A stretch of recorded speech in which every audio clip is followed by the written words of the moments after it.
Then the other thing we're gonna test as well is the new 18 for the X mount, 18-1.4. We're gonna use the X Pro 3 today. We have the XT4 as well, but this one is supposed to be their best optical solution available on the market. So we'll see how that does, and we'll compare it with the actual 16-1.4 as well, because I know people want to know whether they should get that one or this one. So we're gonna see how they do head to head. With the release of the 18mm f1.4 lens, some of the most common questions have revolved around the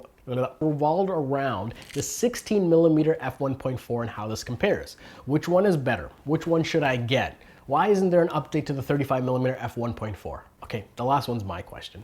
Well, we're gonna get to the first two of those questions right after this.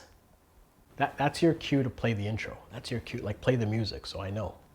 Just so we know, okay? So right after this, but God might be on vacation, and the promised land ain't never promised. My baby telling me to be patient, but the devil always working overnight, my darling. Good morning and welcome back to the channel, everyone. This one is a quick one where I'll be talking about the difference between the 16mm and 18mm f1.4 lenses from Fujifilm. I published my first impressions already on the 18 and have a review coming soon. So if you think that this 18mm may be the right lens for you, be sure to check those videos out. Now, let's dive into these two lenses. That one and the 16 there. Yeah, let's dive. Yes, the difference between these lenses is about 4mm when you look at the equivalent focal lengths, but in practice, it feels like the difference is a bit more. I imagine it has to do with the difference in angle of view being a bit higher of a difference, but honestly, who cares? There's simply one takeaway here. The 18mm feels less distorted in many situations, and especially when you're focusing at equivalent distances. With the equivalent focal length on the 18mm being close to 28, it'll be a perspective that may appeal to more people than the 16. This may be the most important factor, but there are a few other items that might solidify the 18mm as the better option.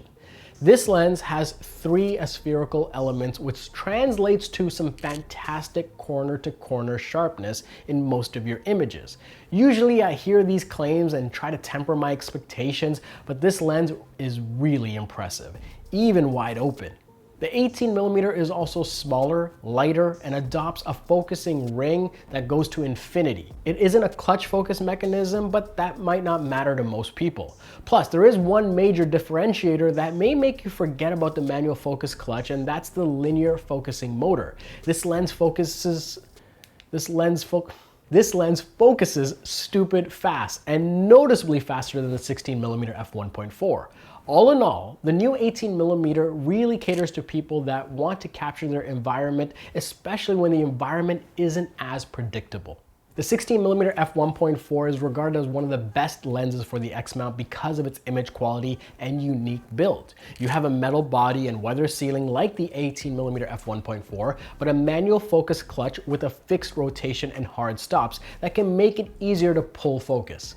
This is a real benefit that may appeal to some people, and something, I'll be honest, more Fujifilm lenses should have. The optical quality of the 16 holds up really well, but when you put it side by side with the 18, you can't deny that the 18 edges this out just a little bit. Luckily, the differences may be negligible depending on your subject matter. I've spent most of my time with the 16 and I never felt like the image quality was lacking. I said it before and I'll say it again, this lens goes wide, but not garishly wide, that you wouldn't want to use it for environmental portraiture. For video, it works incredibly well if you're not relying too much on autofocus, where this lens definitely lags behind the 18. It's not that it's terrible, but it can prove to be a bit unpredictable at times. That being said, the 16mm still offers a lot and can focus even closer to your subject if you need to. But with all that said, which lens is better? Which one is the right one for you? Which one do I want to keep? If you plan on being in a bit more dynamic environments like street photography or events, or plan on shooting a good amount of video, even voiceovers, I'd argue that the 18mm f1.4 is the better option of the two. If your primary focus is photography and a wider perspective is critical to you, especially if you value a bit of tasteful distortion. I know it sounds weird, but it's true. The 16mm offers a fantastic balance between both of these in terms of optical quality and perspective. Personally, the 16 ticks all the boxes for me at this time, but I may upgrade to the 18 depending on how the next few shoots go with this thing. It's seriously impressed me in my shooting environments and pairs really nice with modern Fujifilm bodies. If you're still teetering on the edge of these two lenses, I'd recommend giving the 18mm a test drive and ask yourself if you feel like you need a wider perspective. And there you have it, a quick comparison between these two premium prime lenses from Fujifilm. If you're not already, please do consider subscribing to the channel and supporting our journey. It really does make a difference and helps us reach new creators. As always, my name's Gajan. Thank you so much for watching, and I'll see you next time.